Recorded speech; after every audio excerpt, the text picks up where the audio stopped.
seorang siswa sekolah dasar SD di Kabupaten Gunung Kidul, Daerah Istimewa Yogyakarta, berinisial G8, ditemukan tewas di Sungai Kamal, Wonosari, Rabu, 15 Oktober 2025, malam.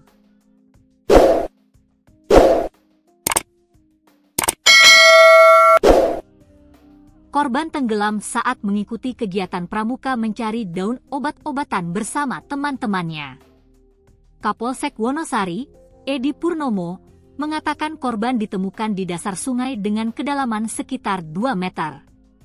Hasil olah TKP bahwa korban ditemukan di dasar sungai dengan kedalaman 2 meter, kata Edi saat dihubungi wartawan, Kamis, 16 Oktober 2025. Korban ditemukan setelah warga sekitar melakukan pencarian di lokasi. Salah seorang warga berinisiatif menyelam ke dasar sungai yang dalamnya mencapai 2 meter. Sungai Kamal itu tidak berarus deras. Lokasinya jauh dari permukiman dan berada di kawasan berbatu yang masuk wilayah perbukitan, ujar Edi. Warga menemukan korban dalam kondisi kaku dan diduga sudah tidak bernyawa. Jenazah kemudian diangkat ke permukaan dan dibawa ke RSUD Wonosari untuk pemeriksaan. Dari hasil pemeriksaan, korban diperkirakan sudah meninggal lebih dari 2 jam sebelum ditemukan.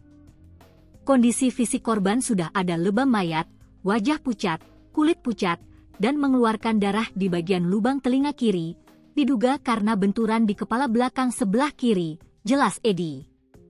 Namun, Edi memastikan tidak ditemukan tanda-tanda kekerasan atau penganiayaan.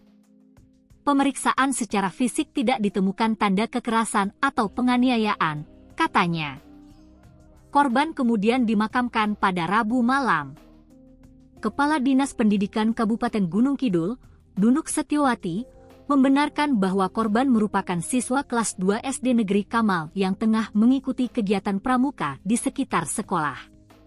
Benar, tetapi bukan outbound, itu setelah mengikuti kegiatan pramuka mencari daun obat-obatan dalam perjalanan menuju sekitar sungai, kata Nunuk saat dihubungi, Kamis, 16 Oktober 2025. Nunuk menjelaskan, kegiatan mencari daun obat dilakukan sekitar pukul 13.30 WIB hingga pukul 15 waktu Indonesia Barat. Peristiwa baru diketahui sore hari setelah siswa dimaksud belum sampai rumah sehingga dilakukan pencarian di sekitar sekolah dan sungai, ujarnya. Korban akhirnya ditemukan sekitar pukul 20 WIB dalam kondisi sudah tenggelam di dasar sungai. Sudah dilakukan upaya pertolongan, namun jiwanya tidak tertolong hingga akhirnya korban meninggal dunia, kata Nunuk.